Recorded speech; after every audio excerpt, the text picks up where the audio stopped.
esta palabra, con este mensaje. Estamos hablando de la autenticidad del Señor Jesucristo. Y quiero hablarte de lo importante que es asimilar la autenticidad de Cristo. Es fundamental. Por eso hacía la distinción entre lo que fue la fe en el Señor Jesucristo en los inicios, en los comienzos, y luego cómo fue plagada de cosas que interfiriesen en su autenticidad. Entonces, por esto, centrar nuestra atención en la autenticidad de Cristo es lo que transforma nuestras vidas. Nuestras vidas no son transformadas porque hicimos un cambio de religión, sino porque nos encontramos con Cristo.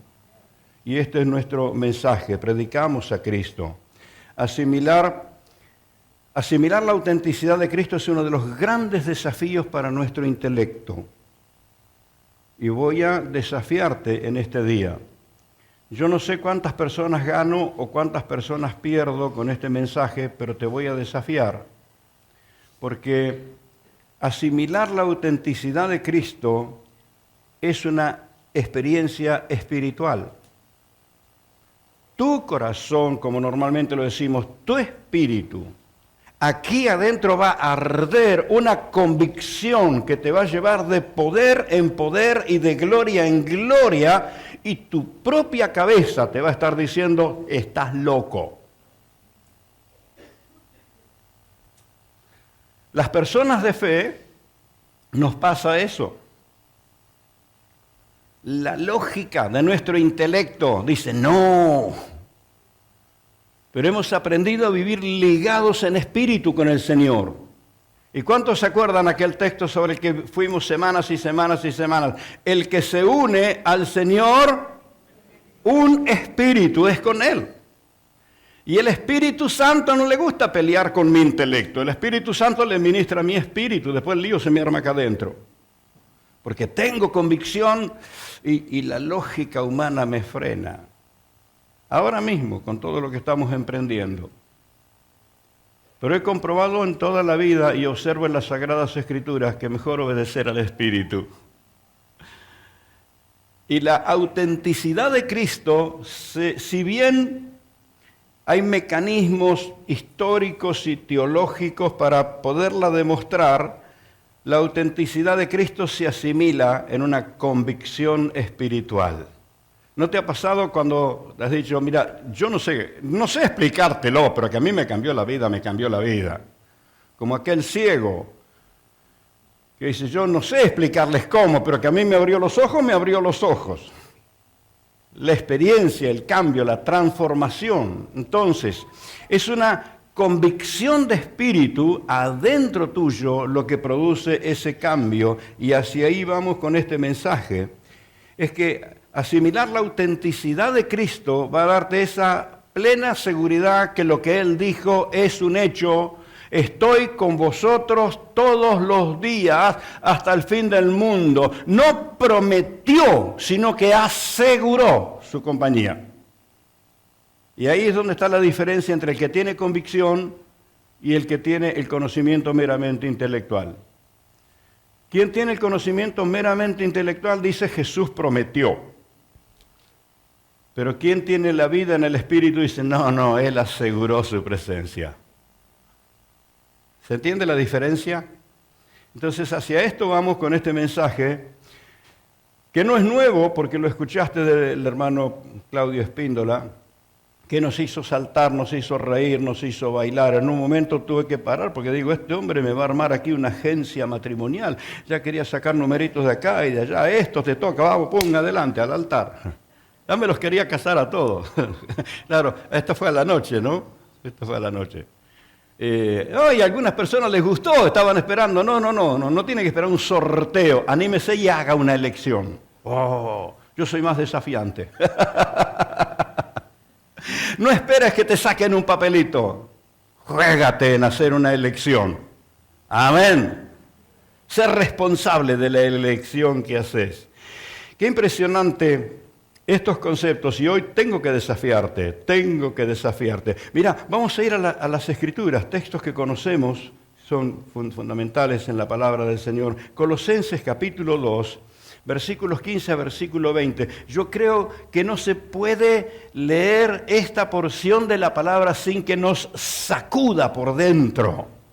Cuando está hablando de Jesús, él dice, Él es la imagen del Dios invisible. Es decir, Dios se hizo visible en la persona de Jesús. El primogénito de toda la creación. Vamos, ¿qué más sigue diciendo? Porque en Él fueron creadas todas las cosas, las que hay en los cielos y las que hay en la tierra, visibles e invisibles, sean tronos, sean dominios, sean principados, sean potestades. Todo fue creado por medio de Él y para Él. Y Él es antes de todas las cosas. Y si no lo sabías, por favor, recordá esto. Todas las cosas por Él subsisten. Días atrás, algunos detalles me hicieron pensar en lo importante que es la ley de la gravedad. Si por un momento la ley de la gravedad dejara de funcionar, todo saldría a volar por el espacio. ¿Te imaginas? ¡Atajame! Pero todo subsiste. Volvamos otra vez al texto, por favor, al anterior. Todo subsiste en un orden. ¿Por quién? Por la persona de Jesús. Él es antes de todas las cosas, antes de toda la creación, y toda la creación por Él subsisten. Ahí vamos a lo demás. Y Él es la cabeza del cuerpo, que es la... ¿Dónde está la iglesia? ¿Dónde está la iglesia? ¿Quién es la cabeza de la iglesia? Para muchos hermanos dicen, nuestra cabeza es el pastor. No, el pastor es el cabezón, el pastor es la persona que te va a aconsejar, pero la cabeza de la iglesia no es el papa, tampoco el pastor. Por estos días atrás, cuando fue lo del fallecimiento del papa, yo sentí enviarle a nuestros amigos católicos, vecinos, amigos, compañeros de trabajo, comprender que para ellos era un momento muy duro, muy confuso. Momento de que, ¿y ahora qué? Es como que habían perdido la cabeza. Y yo quería que recordaran que la cabeza de la iglesia es Cristo. Los cristianos tienen que tener claro que la cabeza de la iglesia es el Señor Jesucristo y no tiene una sede en ningún lugar del mundo. Y Él es la cabeza del cuerpo, que es la iglesia. Él que es el principio, el primogénito de entre los muertos, para que en todo tenga, mira qué palabra, la preeminencia. Tenemos un versículo más ahí. Por cuanto agradó al Padre que en Él habitase toda plenitud.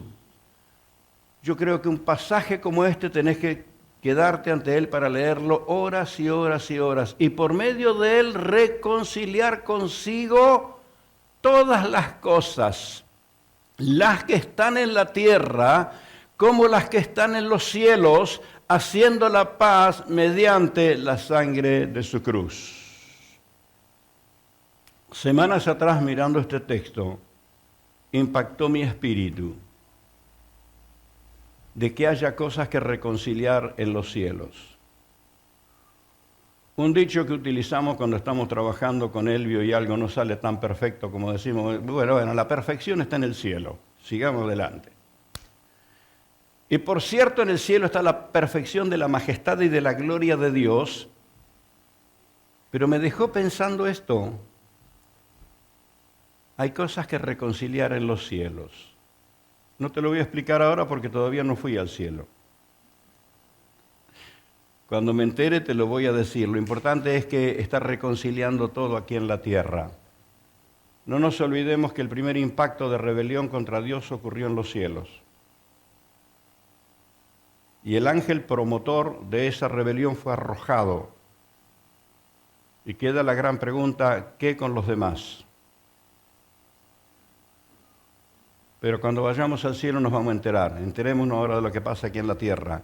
Todo está siendo reconciliado por Cristo Jesús. Mi hermano, pasajes como estos debieran ser una lectura permanente, continua, hasta que suceda que deja de pasar el filtro del intelecto, pasa el filtro de la memoria y se torna en convicción de espíritu. Y cuando una revelación como esta te encendió el espíritu, te aseguro que no te para nada. La gran diferencia entre la fe y el entusiasmo o el optimismo es que el optimismo no soporta tormentas, pero la fe atraviesa las tormentas. Por esto, la autenticidad de Cristo y de la obra de Cristo, ese es el fundamento de nuestra fe. No somos cristianos porque estamos entusiasmados, somos cristianos porque Él perdonó nuestros pecados y grabó su palabra y nos dio su espíritu.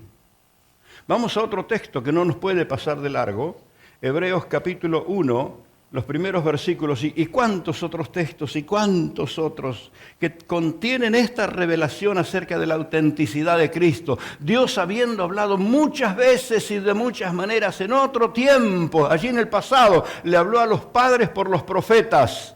Ahora, en estos postreros días, nos ha hablado por el Hijo, a quien constituyó heredero de todo y por quien asimismo hizo el universo, el cual, siendo el resplandor de su gloria y la imagen misma de su sustancia, bienaventurado el que comprende esto. Cristo es sustancia de Dios. Y Cristo viviendo dentro tuyo es sustancia celestial la que está poniendo dentro de ti. Imagen misma de su sustancia, y quien sustenta todas las cosas con la palabra de su poder, habiendo efectuado la purificación de nuestros pecados, por medio de sí mismo, se sentó a la diestra de la majestad en las alturas.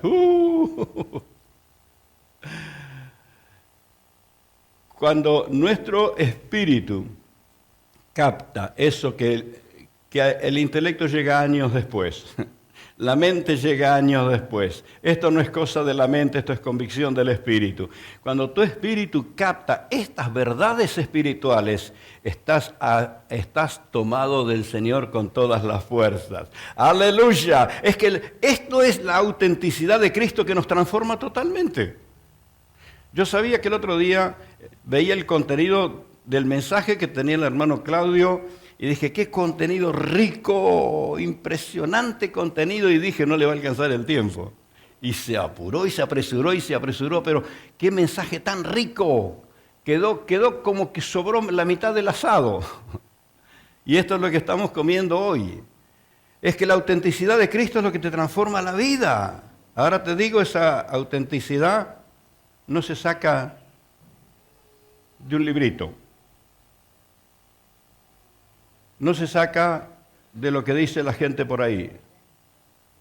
Si bien leyendo las Sagradas Escrituras, como las estábamos viendo recién acá, deteniéndose ante pasajes como ese y buscando lo que decimos el cara a cara con Jesús. Él y vos y Él. Y hermanos que han experimentado poderosa transformación en su vida, han decidido buscar al Señor y dijeron, no me voy de este lugar si no tengo ese encuentro glorioso con Cristo. Supe de un caso de alguien que entró en una habitación y dijo, yo no me voy de acá hasta que, y revolvió la llave por la ventana. Se autoencerró y dijo, no me voy de acá hasta que yo no tenga ese encuentro con Cristo y sea el Señor el que me abra la puerta. ¡Qué desafío de fe! ¡Qué desafío! Pero estoy ilustrando de gente que dijo, ese cara a cara, ese encuentro con Cristo, esto que estoy escuchando desde hace rato, yo necesito tenerlo. Porque si bien la fe de otro me inspira, si bien los predicadores me inspiran, pero lo que me transforma es que yo conozca personalmente al Señor. Y por esto estás acá esta mañana, por esto estás aquí. Ahora, la autenticidad de Cristo es una confrontación a nuestro entendimiento. ¿Cuántos están listos para que le tome un examen? Lo vas a responder a solas vos mismo. ¿Vos creés en la forma que nació Jesús, porque Él nació como estaba escrito en las Escrituras. Nacería de una virgen sin la participación de un hombre, de un varón. ¿Y cómo puede ser? Y entre las tantas cosas que Jesús tuvo que soportar de sus rivales que no querían creer en Él, decían que Él era hijo de un acto de fornicación, así que encima pobre María, que tuvo que correr el riesgo de su embarazo y de su parto bajo la crítica del chusmerío, tuvo que sufrir todo eso, encima ensuciarla como que había sido una fornicaria. Y le dijeron a Jesús, nosotros no somos hijos de fornicación. Mirá hasta las cosas que Jesús tuvo que soportar. Porque la razón humana no puede entender que el creador de la vida puede engendrar vida. Ahora te pregunto, por eso dije, no sé cuánta gente gano o cuánta gente pierdo con este mensaje. Pero si no lo pensaste nunca, te lo quiero hacer pensar. Porque hay algo que tenés que doblegar de tu intelecto, porque no lo va a entender, y sí vivirlo en el espíritu. Jesús fue concebido en una joven virgen por obra del Espíritu Santo. Y ahí va la primera pregunta del examen. Algunos tragan grueso para si lo creo o no lo creo, puede ser, no puede ser. Si lo pasás por el filtro del intelecto, podés quedarte como un incrédulo. Pero si lo asumís en el Espíritu, estás subiendo un escalón importantísimo. Porque se cumplió lo que las Escrituras dijeron de Él. He aquí la Virgen concebirá y dará a luz un niño. Y las Escrituras dieron características y esto evidencia la autenticidad de Cristo. Pero ahí va. Para confrontar la convicción de cualquier cristiano. Nacido de mujer, nacido bajo la ley, dice Gálatas 4:4. Hay dos pasajes en Gálatas que van muy de la mano.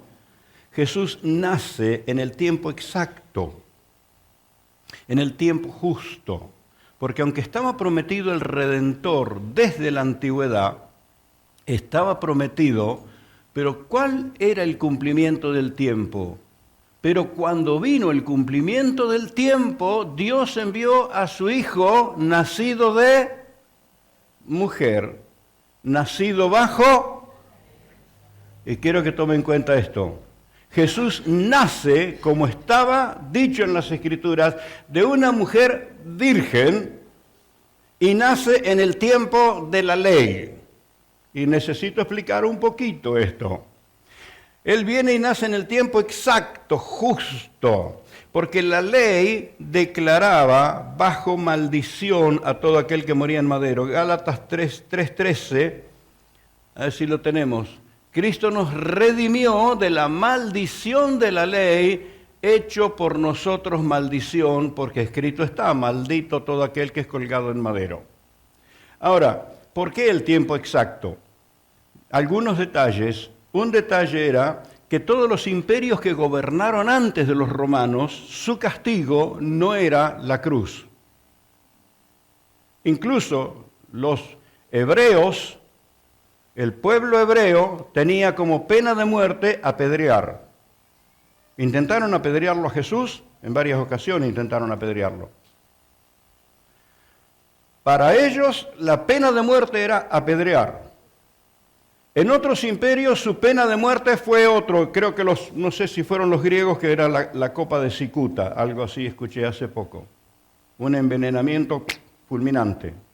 Cada imperio tenía su modo de pena de muerte, pero cuando entran a gobernar los romanos, instalan su imperio, ellos tienen la pena de muerte con la cruz. Y para cargar la maldición del mundo, el Redentor tenía que morir en la cruz. Y se dan dos cosas, que los romanos, para poder tener dominio sobre toda la geografía que ellos tenían bajo su posesión, abrieron caminos hacia todos lados. ¿Cuántos escucharon el dicho, todos los caminos conducen a Roma? Porque ellos abrieron rutas, abrieron caminos. Entonces Dios los esperó, porque los mismos caminos que los romanos abrieron fueron los caminos que utilizó la iglesia para esparcir el mensaje del Evangelio. Amén. Por esto orábamos anoche ahí en el estadio de Newell's en el Pentecostés. Ahora hay una movida muy grande en poquitas semanas más, o un mes y algo. Va a ser en el Monumento a la Bandera, ahí con la Asociación Luis Palau y todas las iglesias de Rosario, una movida multitudinaria, porque todo lugar que el hombre hizo para su reconocimiento son lugares que Dios está usando para que Cristo sea predicado. Y los romanos habían abierto caminos para acceder a todos lados, para poder gobernar, y el Señor utilizó todas esas vías para que el Evangelio fuera predicado a todas las naciones. Pero, ¿por qué hace la mención que estaban bajo la ley? Y aquí podés encontrarte con otra cosa que te va a hacer fuerte. La ley de Moisés no era una ley redentiva. La ley de Moisés declaraba por cuántas razones las personas debían ser condenadas. La ley de Moisés no ofrecía salvación, señalaba la condenación. Y yo sé que esto es muy fuerte, muy fuerte. Claro, entreteniditos con los símbolos, nadie se da cuenta que está celebrando y recordando simbolitos y la verdurita y qué sé yo, y se olvida que esa ley era una ley condenadora. Por eso dice la Biblia, y no me interprete mal el texto, la letra mata, porque esa ley fue escrito con letras en piedras. Y muy claro como lo explica el libro de Hebreos, muy claro como lo explica Pablo, la ley de Moisés era una ley que te condenaba. Pero cuando estaba en su pleno reconocimiento, la ley de Moisés, aparece el Hijo de Dios que carga todo el pecado de la humanidad. Él es el Cordero de Dios que quita el pecado del mundo. No es un simbolito, porque habrán matado millones de corderos y de ninguno se dice que resucitó. Pero el Cordero de Dios que quita el pecado del mundo cargó la maldición de la humanidad sobre sí mismo, la llevó a la cruz, la clavó en el Calvario y resucitó en gloria y majestad. Por eso Cristo es la salvación. En Él hay perdón, en Él hay restauración. Gloria a Dios. El Evangelio de Jesucristo no es una ley de juzgar y de juzgar y de juzgar. Es una ley de llamar y de llamar y de llamar a redención a todos. Porque no hay salvación fuera de Cristo. Nadie pudo satisfacer la justicia de Dios cumpliendo los ritos de la ley. Nadie. Ni el religioso más consagrado. Nadie entró al cielo por mérito propio. Pero todos somos salvos por la obra de Cristo Jesús. Ese es el Evangelio. Evangelio significa buena noticia. Es la buena noticia que Cristo pagó el precio. Da gloria a Dios. Amén. Entonces Él nació de una virgen, como estaba escrito, y se entregó para quitar la maldición de la ley, y vivió como estaba escrito. Su autenticidad, su divinidad, se enfrentó a una experiencia difícil.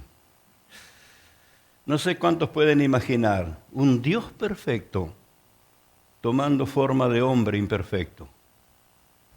El Dios omnipotente naciendo en la tierra como un niño que tiene que depender de que lo cuiden. Y lo tuvieron que cuidar porque Herodes lo mandó a matar de niño. Y sus padres tuvieron que huir a Egipto con él. El Todopoderoso sujetándose a vivir como vive cualquier ser humano aquí en la tierra. ¡Qué tremendo! Y un día me había apartado para estudiar las Escrituras, pero me inquietaba eso que dice en el libro de Hebreos, que fue perfeccionado por aflicción. Tuvo que ser perfeccionado, y mi pregunta es, si no hay nadie más perfecto que el que descendió del cielo, no hay nadie más perfecto que el Hijo, ¿por qué tuvo que ser perfeccionado? Y otro texto añade, y por lo que padeció, aprendió la obediencia. Y eso me inquietó del todo. ¿No te impacta el concepto de que Jesús, que viene obedeciéndole al Padre, descendiendo del cielo para asumir la misma cruz y la misma muerte, tenga que ser perfeccionado en obediencia? No. Esto no tiene explicación. Entonces fui a las Escrituras y encontré esto. ¿Por qué Jesús tuvo que ser perfeccionado? ¿Por qué Jesús tuvo que aprender la obediencia? Él no era desobediente y Él no era imperfecto. Pero te va a llenar de esperanza si te digo que Él asumió nuestro lugar. Él asumió el lugar de este desobediente. Y tuvo que ser perfeccionado porque Él tomó mi lugar y yo era desobediente y Él tuvo que aprender por mí. Y yo soy imperfecto. Y el perfecto Hijo de Dios tomó mi lugar y Él tuvo que aprender lo que yo no... Y quién sabe si aprendí algo todavía. Él tomó tu lugar, tus imperfecciones, tu desobediencia. Él tomó todos tus defectos, se hizo cargo. Por eso Él tuvo que padecer todo lo que padeció, porque Él asumió el lugar de las personas. Algo que he explicado muchas veces, la diferencia entre la redención y el indulto. Hubo una etapa en Argentina que el indulto estaba de moda. Había gobernantes que daban indultos. Entonces liberaban, tuviera culpa o no, a alguien lo liberaban. Y el indulto era una decisión que toma una autoridad política. Pero la redención no es indulto. En la redención alguien paga el precio. Y quiero decirte que el precio de tu redención lo pagó Jesús. El precio de mi redención lo pagó Jesús. El precio de esa persona que vos decís, este se merece todo el infierno. También por Él pagó el precio.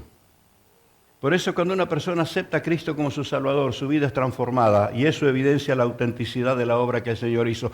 Cargó el pecado de la humanidad sobre sí mismo para darle a todo ser humano que lo recibe como Salvador, darle la vida eterna.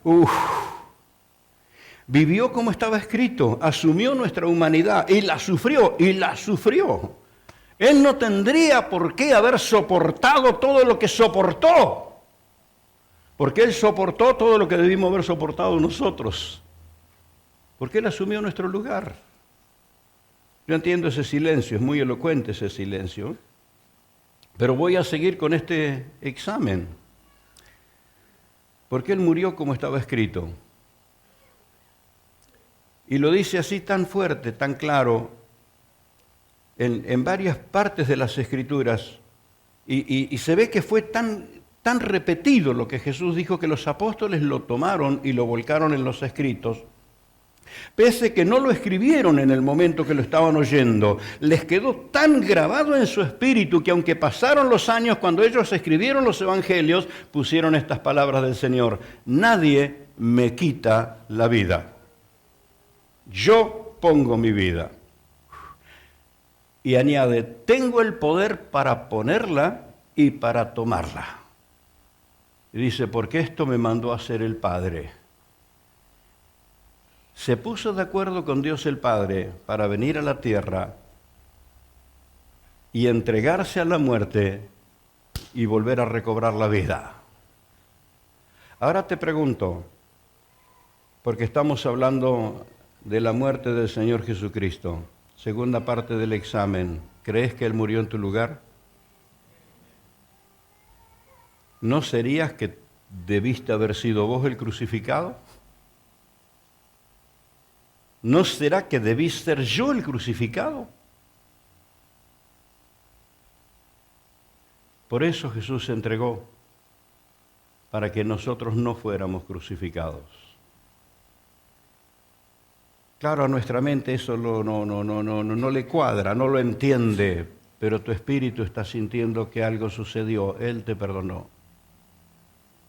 Y aunque mi mente no lo entienda, viste, cuando uno tiene la experiencia del perdón de los pecados, Después de convertido, pese que yo venía de una familia que tenía conocimiento bíblico, que habíamos leído la Biblia en casa, que una familia que tenía su ronda de oración, su devocional, cuando me convertí, que me entregué al Señor, me llevó más de un año entender que de verdad el Señor me amaba. Me costaba entender que Él me amara a mí.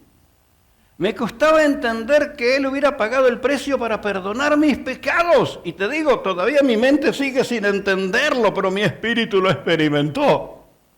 Y no hay gozo mayor que aquel gozo de saber que tus pecados te fueron perdonados. Así que piense lo que piense tu cabeza, con tu espíritu adora al Señor. Él te ha perdonado. Amén. Gloria a Dios, y resucitó en gloria y majestad para sentarse a la diestra del Padre, y no está a la diestra del Padre para decir, mira lo que hace aquel, mira lo que hace el otro, mira. ¿Sabes para qué está a la diestra del Padre? Intercediendo por nosotros. A veces me pregunto, ¿habrá alguien que esté orando por mí? Y me acuerdo, lo tengo a Jesús al lado del Padre. Gracias a Dios por todos los hermanos, algunos el Señor los inquieta y cuando tienen la oportunidad me ve y dice, pastor, ¿qué estuvo pasando? Porque el Señor me levantó a la madrugada. Y dice, mire, para que me levante a mí a la madrugada tiene que estar ocurriendo algo. Y esa es la evidencia que el Señor te tiene que despertar, te va a despertar y bienaventurado. Agradezco muchísimo los intercesores. Pero ahí el Señor resucitó y ahí está algo que al intelecto humano no le entra. No le entra por nada que la Virgen concibiera al intelecto. Y tampoco le entra por nada que alguien resucite. Por sí solo. ¿Cuántos fueron a interceder al lado de la tumba de Jesús? Si todos los que creían desaparecieron. Los únicos que estaban ahí cerca eran los soldados romanos que estaban cuidando que nadie se venga a robar el cuerpo. No había ningún intercesor. Pero él, después de ir al mismo infierno y arrebatarle las llaves al diablo, volvió a tomar la vida para entregarle las llaves ¿a quién? ¿Cuántos ya lo saben? Las llaves le fueron dadas no a San Pedro, no están en el Vaticano, las llaves la tiene la Iglesia. La llave, la autoridad la tienen las personas del Señor. Entonces, ahí vuelvo a confrontar tu fe. ¿Crees que Él nació de la Virgen, concebido por el Espíritu Santo? Es posible que te vayas revolucionado entre tu intelecto y tu espíritu. ¿Pero cómo puede ser? ¿Pero cómo puede ser? ¿Pero cómo puede ser? Pero el Espíritu va a llenarte de convicción y eso es la autenticidad de Cristo. Él vivió como estaba escrito, murió tal cual como estaba escrito para redimir la generación que estaba bajo la condenación de la ley.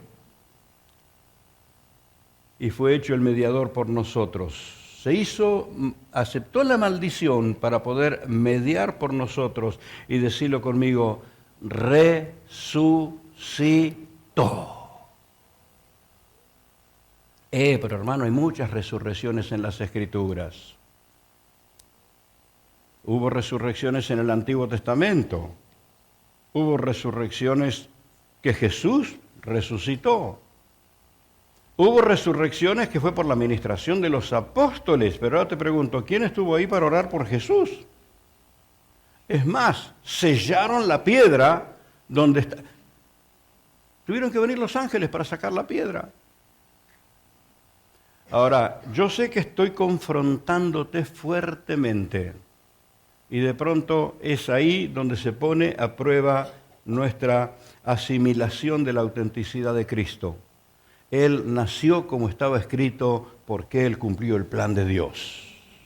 Él resucitó como estaba dicho porque Él vino para poner su vida, para vencer a la muerte. Y Él resucitó como dicen las Escrituras. Y aunque mi mente no lo pueda entender, su palabra lo dice y mi espíritu lo cree. Y el Espíritu Santo me respalda. Gloria a Dios. Aleluya.